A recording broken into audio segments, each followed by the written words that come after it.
നമസ്കാരം, പുതിയൊരു വീഡിയോയിലേക്ക് സ്വാഗതം. ഇന്ത്യൻ എയർഫോഴ്സിനെ പറ്റി ലോകത്തെ മൂന്നാമത്തെ എയർഫോഴ്സായി ഏതോ ചില സർവേക്കാരെ അംഗീകരിച്ചു എന്ന് പറഞ്ഞുകൊണ്ട് ഒരു പത്രവാർത്ത വന്നായിരുന്നു. ഇന്ത്യയുടെ എയർഫോഴ്സിനെ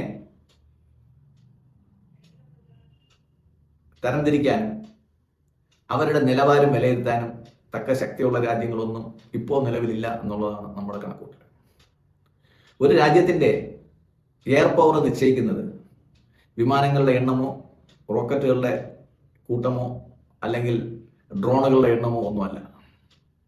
അങ്ങനെയാണെങ്കിൽ വളരെ ഈസി ആയിട്ട് റഷ്യക്ക് ഉക്രൈനിന് ഒരു ദിവസം അല്ലെങ്കിൽ ഒരാഴ്ച നമ്മൾ പ്രതീക്ഷിച്ച യുദ്ധം വർഷങ്ങളോളം നീണ്ടുപോകും.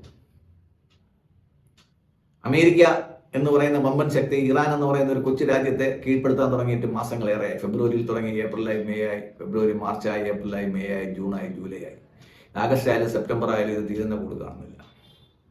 അപ്പോൾ നമ്മുടെ കയ്യിലുള്ള ആയുധ ശേഖരത്തിൻ്റെ ശക്തിയോ വലിപ്പമോ ഒന്നുമല്ല യുദ്ധത്തിൻ്റെ ഗതി നിയന്ത്രിക്കുന്നത്.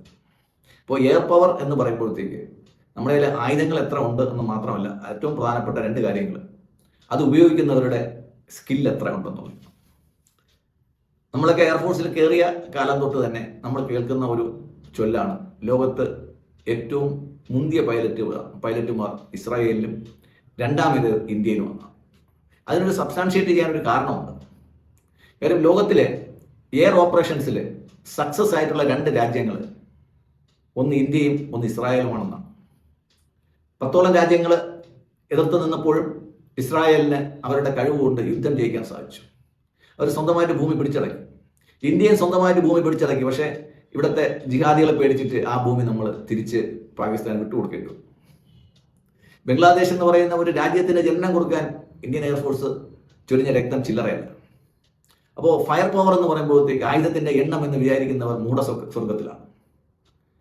നമ്മുടെ ഒരു ടാർഗറ്റിൽ ഫയർ ചെയ്യാൻ കഴിയുന്ന ആ കൃത്യതയാണ് നമ്മുടെ എയർ പവറായിട്ട് അല്ലെങ്കിൽ ഫയറിംഗ് പവറായിട്ട് നമ്മൾ കണക്കാക്കേണ്ടത്. പകരം ആയുധങ്ങളെ എണ്ണം നോക്കിയിട്ട് അല്ലെങ്കിൽ നമ്മുടെ കയ്യിലുള്ള യുദ്ധോപകരണങ്ങളുടെ കഴിവ് നോക്കിയിട്ട് ഒന്നും നമ്മൾ തരംതിരിച്ചിട്ട് കാര്യമില്ല. കാര്യം ഇന്ത്യക്കുള്ളതിനേക്കാളും സൂപ്പർ മിസൈലുകളാണ് പാകിസ്ഥാന് ചൈന നൽകിയിരുന്നത്. പക്ഷെ നമ്മൾ പല തന്ത്രങ്ങളും ഉപയോഗിച്ചിട്ട് അവയെല്ലാം പൊളിക്കാൻ സാധിച്ചു. നമുക്ക് തോന്നുന്നത് 10-12 ബ്രഹ്മോസ് മാത്രമാണ് നമുക്കവിടെ ഉപയോഗിക്കേണ്ടി വന്നത്. അത്രയ്ക്കേ ഉള്ളൂ പാകിസ്ഥാൻ എന്ന് നമ്മൾ മനസ്സിലാക്കി. പണ്ട് തന്നെ ഇതിന് ഏറ്റവും നല്ലൊരു ഉദാഹരണം MiG-21 ഉപയോഗിച്ചിട്ട് F-16 നമ്മൾ അടിച്ചിട്ടിട്ടുണ്ട്. ഡോഗ് ഫൈറ്റിങ്ങിൽ ഇന്ത്യയുടെ പൈലറ്റുമാരും മുന്നിലാണ്. ഇപ്പോൾ നമ്മൾ ഈ എയർഫോഴ്സിൻ്റെ പവർ കണക്കാക്കുമ്പോൾ ശ്രദ്ധിക്കേണ്ട, വിലയിരുത്തേണ്ട രണ്ട് കാര്യങ്ങൾ, ഒന്ന് പൈലറ്റുമാരുടെ ട്രെയിനിങ്, അവരുടെ സ്കില്ല്, പിന്നെ ഇന്ത്യയുടെ ഫയർ പവറിൻ്റെ പുറകിലുള്ള ലോജിസ്റ്റിക്സ്. F-16 കൊടുത്തിട്ട് അമേരിക്കയ്ക്ക് പാകിസ്ഥാനിൽ നിന്ന് പൈസ കിട്ടി, പകരം പാകിസ്ഥാൻ ഒന്നും കിട്ടിയില്ല എന്നുള്ളതാണ് ഏറ്റവും രസകരമായിട്ടുള്ള കാര്യം. ഇതിൻ്റെ സ്പെയർസ് അമേരിക്ക കൊടുക്കത്തില്ല, അതിൻ്റെ ടെക്നോളജി കൊടുക്കത്തില്ല, സോഴ്സ് കോഡ് കൊടുക്കത്തില്ല.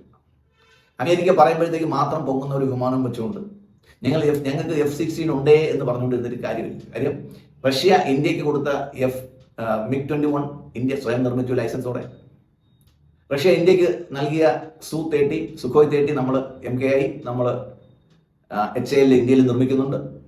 അപ്പോൾ ഇതൊന്നും നിർമ്മിക്കാൻ കഴിവില്ലാത്ത പാകിസ്ഥാനാണ് ലോകത്തിപ്പം എന്താ പറയുന്നത്, അവർ എത്രയോ വിമാനങ്ങൾ 35,000 കോടി രൂപയ്ക്ക് അവർ വിമാനങ്ങൾ വിൽക്കാൻ പോകുന്നു എന്നുള്ള പറയുന്ന ഒരു വാർത്ത കണ്ടായിരുന്നു.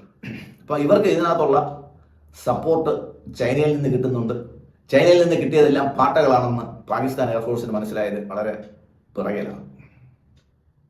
അപ്പോൾ ചൈനയുടെ കയ്യിലുള്ള ആയുധങ്ങളുടെ എണ്ണം വെച്ചിട്ട്, അല്ലെങ്കിൽ റഷ്യയുടെ കയ്യിലോ അമേരിക്കയുടെ കയ്യിലുള്ള ആയുധങ്ങളുടെ എണ്ണം വെച്ചിട്ട് ഇന്ത്യൻ എയർഫോഴ്സിനെ 3ാം സ്ഥാനത്തോട്ട് നിർത്തിക്കഴിഞ്ഞാൽ അത് പറ്റത്തില്ല. കാര്യം 1-2 സ്ഥാനം വേൾഡിലെ എയർ പവറിൽ ഇസ്രായേലിനും ഇന്ത്യക്കും മാത്രം സ്വന്തമായിട്ടുള്ളതാണ്. നന്ദി, നമസ്കാരം.